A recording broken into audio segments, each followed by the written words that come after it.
am so glad you guys are here. I have been so blessed to speak at this conference the last 3 years. If there's anyone who's joined in this session and you've seen me speak before, pop a note in the chat. I'd love to say, hey, again.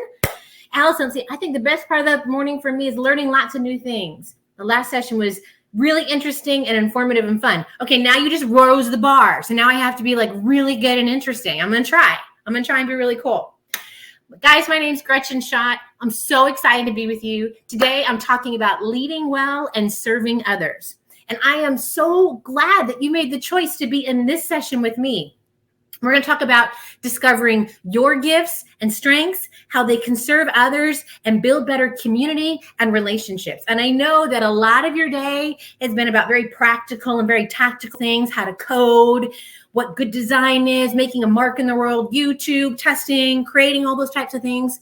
But for this session, I want to spend time talking about you, okay?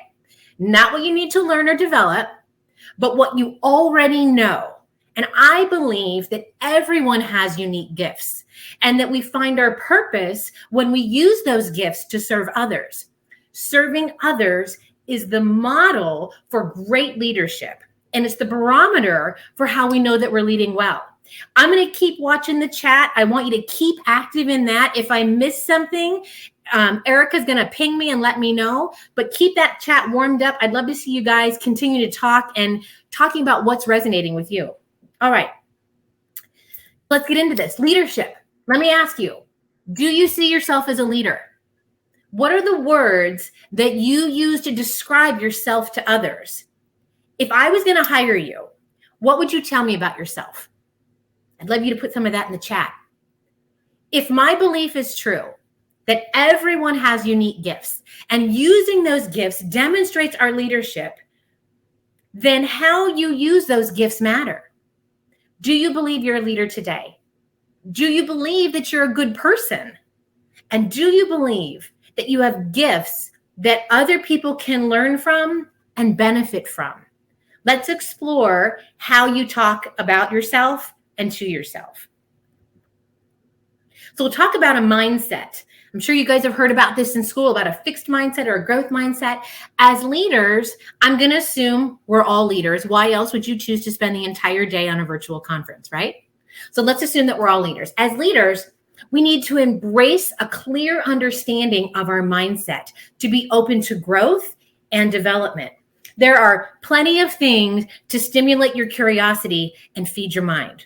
Your generation is the first one to always be on. And I know that I'm not the first person to tell you you need to guard your heart and your mind, especially when it comes to social media. The convenience of technology has made connection easier in so many ways. But technology has also dulled our senses and has subjected us to a lot of negative self-talk. And that kind of negativity can create a fixed mindset. So let me talk a little bit about that. The differences between a growth mindset and a fixed mindset. How do you know which you have? Erica, I'm going to ask, I have in my notes 2 resources I'd ask for you to throw in the chat for the kids to look at. These are resources for you so that you can go back later and check to see what your mindset is. Are you in a growth mindset or a fixed mindset? So I want to talk a little bit about what these are. A growth mindset. Growth mindset means when I look at problems and I look at challenges, I believe that success comes from my efforts. It also means that I can grow my intelligence. I believe I can grow my intelligence. It means I believe that challenges help me grow and improve.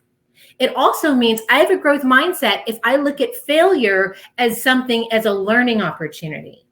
I have a growth mindset if I look at feedback as a way to help me grow. And I have a growth mindset when others succeed, I'm inspired by that. And persistence helps me overcome obstacles. Now, if I have a fixed mindset, when I think of challenges and things that come up in my life, I look at things like, well, success only comes from talent. I don't have any talent, therefore I must not be able to grow here. I also would think about in a situation like, well, I'm either smart or I'm dumb, right? Like I can't grow my intelligence. You either are smart or you're not. A fixed mindset might also be, well, challenges lead to failure, and failure means I can't do it, versus looking at failure as an opportunity to learn and grow. Feedback with a fixed mindset feels like an attack on me personally, and then I resist feedback. It also makes me think like I'll never be as successful as everyone else. I see people who are successful, I'm like, oh, I'll never be successful like that. I'll never get that kind of job. I'll never make that kind of money. Fixed mindset. And the last thing about a fixed mindset is that people give up because it's too hard, right? And so I want you to be thinking about what's your mindset? How do you talk about yourself? How do you think about yourself as a leader? And I want you to ask yourself, what are your beliefs about your education, about your health, about your wealth, and your family and friends? What are your beliefs about them? I'm going to pause right here because I see some great stuff happening in the chat. I usually put myself as a follower, but I often see myself as charismatic and a deep thinker, while I don't put myself into talking much. It's great when I can take charge. I really like character study. Indulging in hyperfixations, using my knowledge while also entertaining myself is wonderful. Lots of people I talk to about those things. Oh, Brianna, I love it. I love it. That's okay. You don't need to worry about capitalization here, girl. I love your engagement here. Everyone else, I want to see that kind of engagement. And I love that you are tapping into those things that you already know about yourself. So let me pose a couple more questions here, okay? So do you believe that you're going to graduate? Do you believe you're going to go to college? Is serving maybe in the armed forces something that you believe like you need to do this? Or do you believe that you are physically healthy? Do you enjoy exercising? Do you know how to move your body in a way that fuels it to be its best? Or does the idea of exercise mean taking a really long nap? Do you believe that you can earn money to power your dreams? Or do you believe there's only a certain amount of money that can go around in the world? Do you believe that your family and your friends share your values, or are they holding you back from your greatness? I'm going to ask you to do something for me. I want you to get a piece of paper. Okay, so somewhere, some other piece of paper, right by, I need you to get a pen. And for 30 seconds, I'm going to time you, and I want you to write down as many dreams as you can think of. They can be dreams about your education. They can be dreams about your wealth or the lifestyle that you want to have, things that you want to do, relationships in your life. So for 30 seconds, I want you to write these down, because writing down dreams triggers our brain into being open to the possibility of those things. And when we write down our dreams, they are more likely to come true. So I'm setting a timer. Here we go. Are you ready?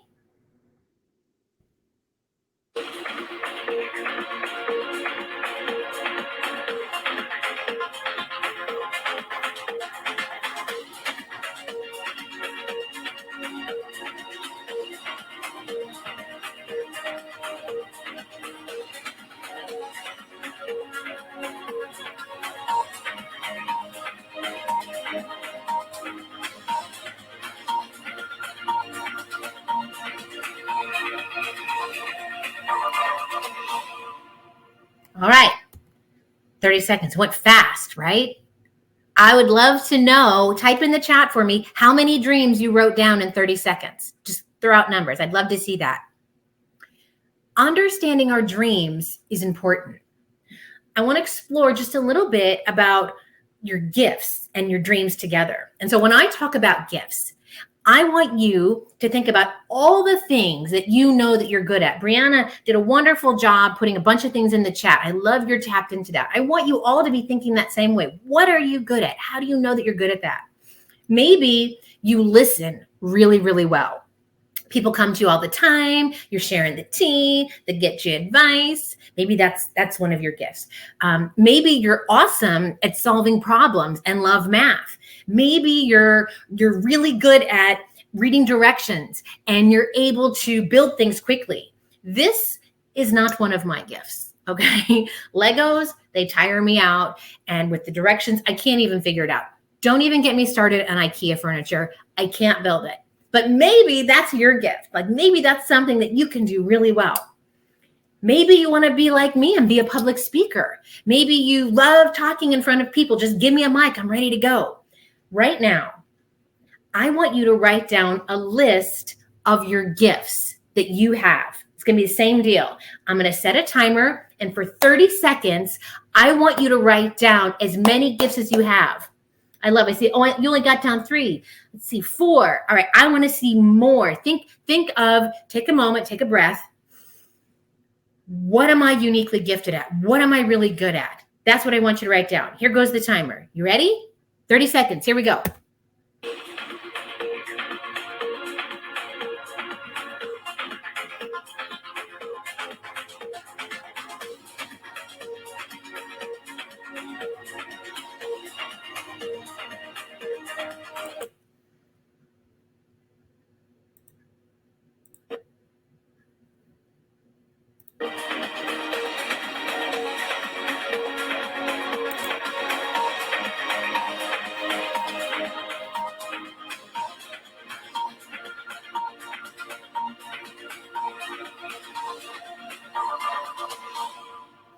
All right.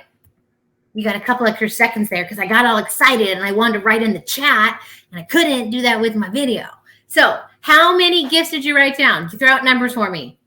I see that there are more than 3 people in here, so I want to hear from everybody. 7. Woo! I love it. How many more? Let me hear more. Let me see more. How many gifts do you have? How many things did you write down?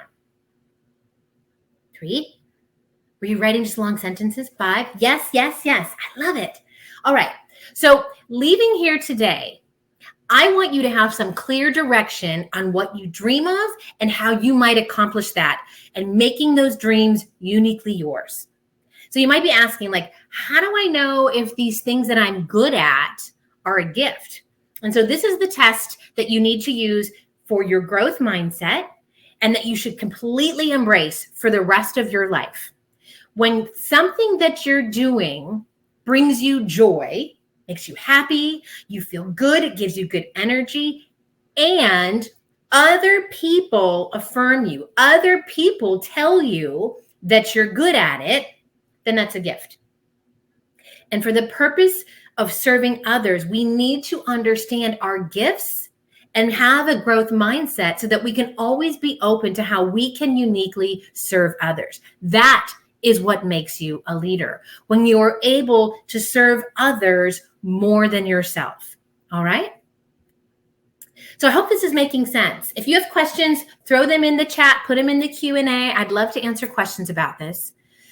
But can you see how your leadership might be impeded by not embracing this idea of a growth mindset?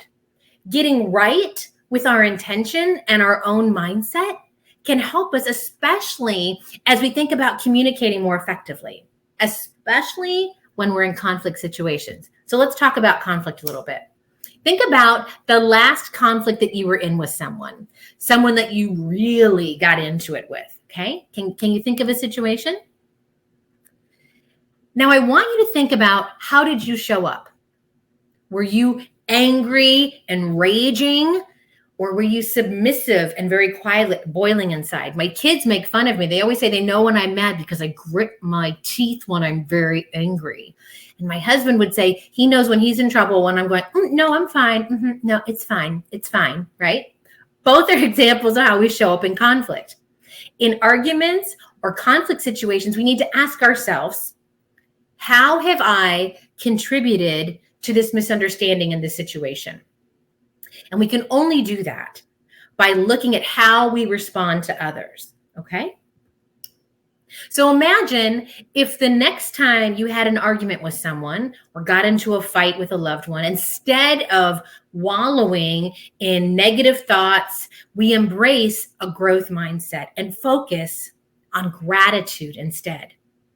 After today, I hope that you think and act in ways that lead you to a future of success, being your best self. Bad things happen, and they will continue to happen. We can't change that. This last year and the year before has demonstrated there is no end to bad things happening in the world. And many of those things are not within our control. But if we pause and think about, what can I control? We know that we are always in control of how we respond and how we make others feel. Choosing to serve others, choosing to be grateful instead of hateful, is how we lean into our gifts and strengths and lead well. But let's talk about conflict just a little bit more. What happens to us when we're triggered and get upset? When we have a conflict situation, this is pretty much what happens, right? There's a conflict, we have an automatic thought, and that happens to us, and we respond in a very destructive way. So we get upset, we think something, and we say something. That's a destructive way to look at that. For example, you might be sitting in class and you might be sharing an idea, and a peer interrupts you and like blurts like, guys, we should play COD and all-nighter while you're talking. You may feel conflict because you were interrupted and didn't get to finish your thought. So your automatic thought might be, who do you think you are to interrupt me? Or why do you always have to make everything about you? Or some other kind of negative thought. As a result of that, we respond in a negative way. And we may choose to belittle that person who interrupted with a statement like, why do you always feel like you need to butt in? Or can I finish? Right? Really negative way to approach a conflict situation. We also may belittle them and say something like, can we get back to actual work and move on? Right? All of these are ways in which we might negatively respond in a conflict situation. So this is a list on this page here about destructive responses. I want you to take a moment. I want you to read that. If any of those are words or statements that you don't understand, pop it a note in the chat and I can talk about each of them a little bit more. But this list of destructive responses is often what we go towards in a conflict situation. So take a look at the list. And then I also want you to write in the chat the one you see you show up as the most in conflicts. Meaning, if you know that if you're in a conflict with someone and you're pissed and you're angry, the way that you get back is you choose to argue. Or the way that you get back is you're sarcastic. So I'd love for you to share in the chat which of these destructive responses you do most often. If we take a moment and we think about situations where we got into a conflict and we showed up poorly, we can probably trace them back to one of these destructive responses. I know for me, I can pick out quite a few of these that I am excellent at doing, right? Not that I'm proud of it, but I find it helpful to see this list and then understand the work that I need to do. So let me see what I'm seeing here. I'm going to go back to these responses and clarify any if you need that. Hypercritical, passive aggressive. I love that. Passive aggressive is one of my favorites. Not my best self when I'm being that way, but I totally do that. Plain old arguing. I get frustrated and I argue when I get angry. Yes, because we like to get wedded to being right. I love it. Allison, Brianna, you guys are awesome. Thank you so much for contributing. Those of you who haven't jumped in yet, I'd love to hear what you're thinking. This isn't like those other sessions where like, I just want you to listen to me talk. I actually care what you think. I actually want you to get something out of this. So please feel free to post notes in the chat and share your thoughts around that. Okay, so I'm not seeing any questions about the responses. So I'm going to keep moving forward. As leaders, we can embrace our growth mindset. And we can change how we respond to conflict. So if we believe that we can improve our skills, and if we believe mistakes lead to improvements in how we lead, then we can take that same idea with conflict. And we can recognize our automatic thoughts, pause, reframe, and then respond more productively. So going back to my example I shared about someone interrupting you in class, right? You might be sitting in class, you share an idea, a peer interrupts you, and your automatic thought is rude. She's not paying attention to me, right? So instead of responding with a rude comment like, why you got to make it about you? Why are you always interrupting? You can change your thought. Instead of saying, she's not paying attention to me, say, okay, she likes to contribute her ideas too. Or it's natural for people to speak up when they have an idea, or she is easily distracted and probably needs some attention, or I was interrupted, but I'm still included in these plans, right? So can you understand how changing your mindset around that and reframing really helps us? So we get interrupted in class, we acknowledge we've got an automatic thought, I think you're rude, and instead of coming back with another rude remark, we pause And it's okay. Let me just say, it's okay to think that negative thought about that person. But what's not okay when we think about our leadership is responding then negatively. Negativity impacts negativity. Hurt people, right? And so I'm asking you to think about how can you evolve as a leader and rise above that. We're going to go high, right? So when we go high, then we pause and we share a more productive response. And choosing to pause and then respond is a very productive way and a good practice in life that will allow you to serve others and lead well. I won't lie, doing this is so much easier said than done. But if you can get into this practice of pausing before you respond through hurt, it will lead to lifelong success, career success, relationship success, all of it. So the greatest misconception we have is to believe that we are the only ones struggling, the only ones feeling sad or confused or anxious. When we start to believe this, we tend to isolate ourselves from others like our family and our friends. And because when we feel alone, we make selfish choices. We tell ourselves really bad stories. We're tempted every day to act selfishly, to act in a very self-serving way. We see advertisements, commercials, movies, TV shows, reels, snaps. All of those things are constantly showing us that we're not good enough. We think about posting photos or connecting with each other on Instagram or Snapchat. It's not really connecting. I mean, we are, but many times these posts are self-serving, right? Bragging about what you got to see, where you went, what you ate. And when you like and you love and you comment on these posts, you aren't showing respect and gratitude or love. You're simply just trying to make everyone believe you're cool and you're popular or you're connected. And so we have to stop trying to be someone and just be yourself. Right now, I want you to pull out your phone and I want you to look at your contacts or write this down on a piece of paper. I want you on your phone to scroll through the people in your contact list, and I want you to identify 5 adults in your life that you can rely on and have your best interest in mind. 5 adults. I ask you to choose 5 adults because they have wisdom, experience, access to resources, wealth, and people that you may not. Every adult has lived through similar experiences that you have or are about to have. We all need people in our life that have wisdom and experience different than us to be our best selves. So, how many people have more than 5? Go ahead and put that in the chat.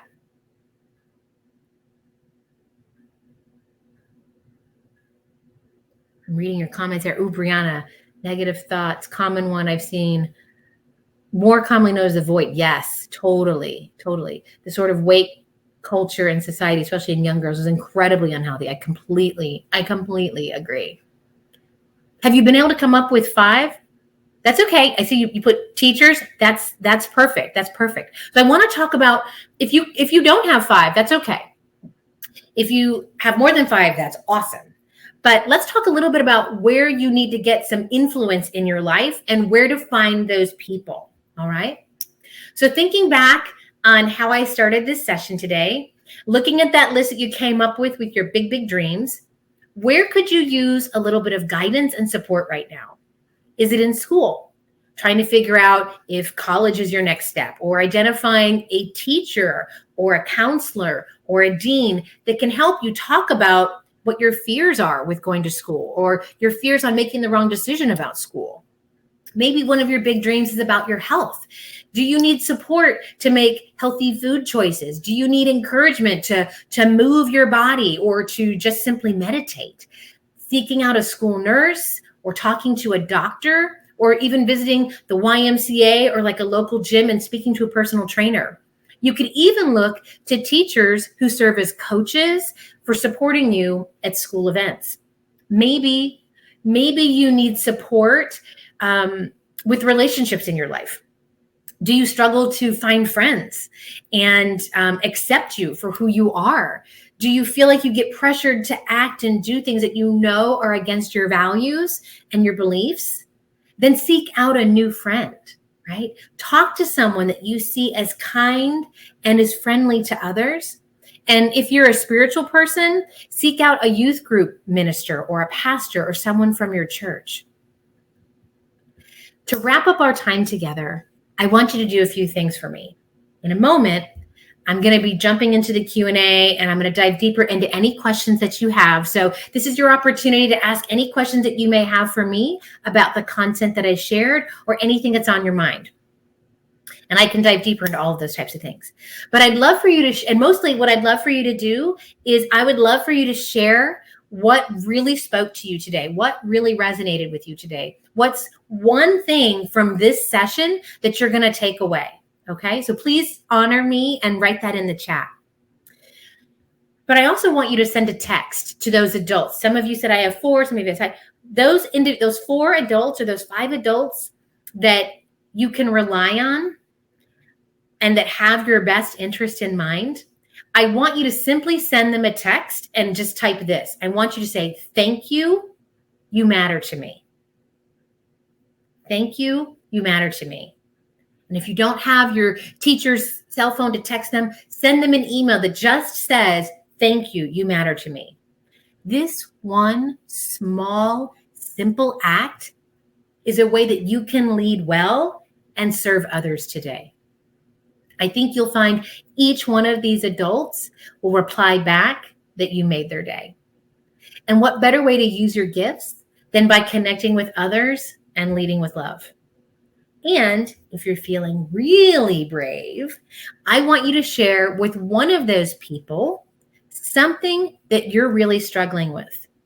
By sharing our struggles with one another, we grow closer with others and we connect. We don't learn by hearing all the positive, wonderful things that someone has done. We learn best by mistakes. So be brave. Be brave enough to ask for help and keep an open growth mindset around that, to receiving love and advice from others.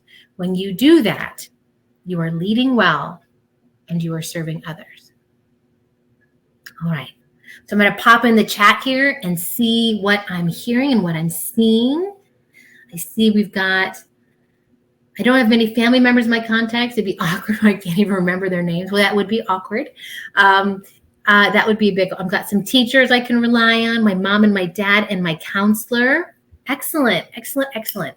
What questions you have, or if you don't have questions, that's okay too, because I know you guys are like wicked smart. But I would love to hear what resonated with you today. What is the one thing like you're taking away from our time together? Something you're going to apply immediately in your life that would serve me well, and you would be honoring me to know that the time I spent with you was valuable. So I'd love to hear what your guys' thoughts are.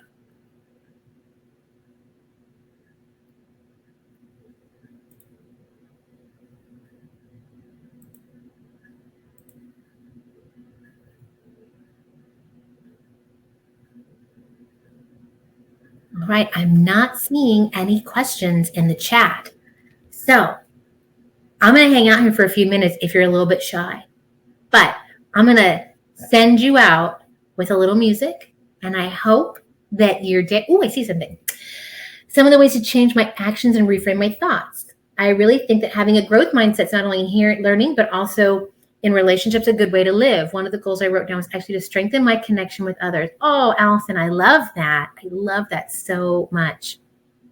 You know, the other thing I would share with you about growth mindset and fixed mindset, now that you kind of understand like what it is, you're going to see it in others. Like it's going to be frustrating for you when you're talking with someone and you can see that they're like stuck in that fixed mindset. They're stuck in like their negative thoughts. They just think that I'm not good enough. I'm a failure. I can't get any better. I'm not smart enough, right? You're going to be able to pick that out in other people. And when you see that, right there is your opportunity. That's actually like a call to lead right there.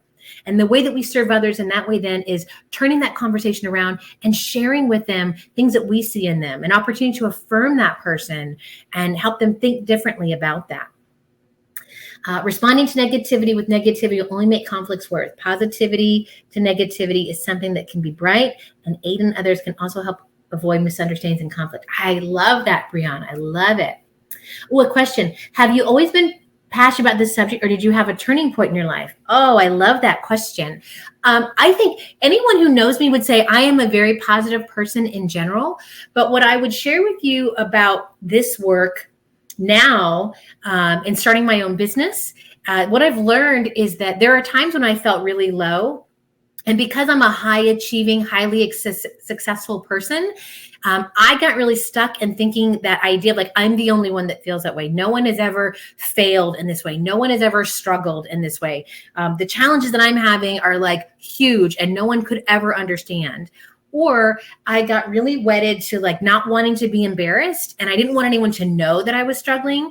I was raised by parents that like crying was always a sign of weakness, and fighting was what we did. And so I had to really shift my mindset, especially after I got married and I started having my own children, about not jumping into arguments like I want to fight and I want to win. If somebody comes at me and they attack me, my first reaction is always to fight back, not to like escape it. I'm like, you hurt me, I'm gonna hurt you first, right? Like that's how I was raised. I was raised in a home where whoever yelled the loudest won the argument. And so I didn't like that about myself. As I got into my working relationships and as I was dating and things like that, I really recognized I didn't like that about myself.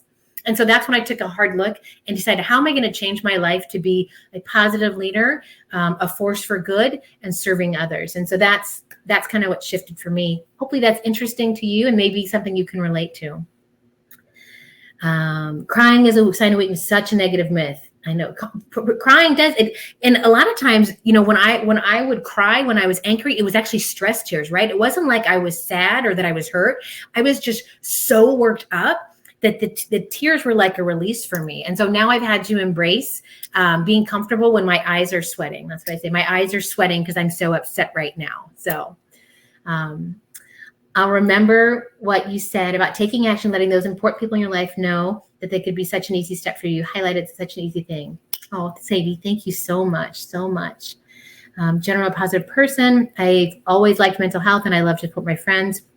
Even though it was wonderful to see. Oh, thank you, Brown. I appreciate that. Something I want to share with you as we get ready to go.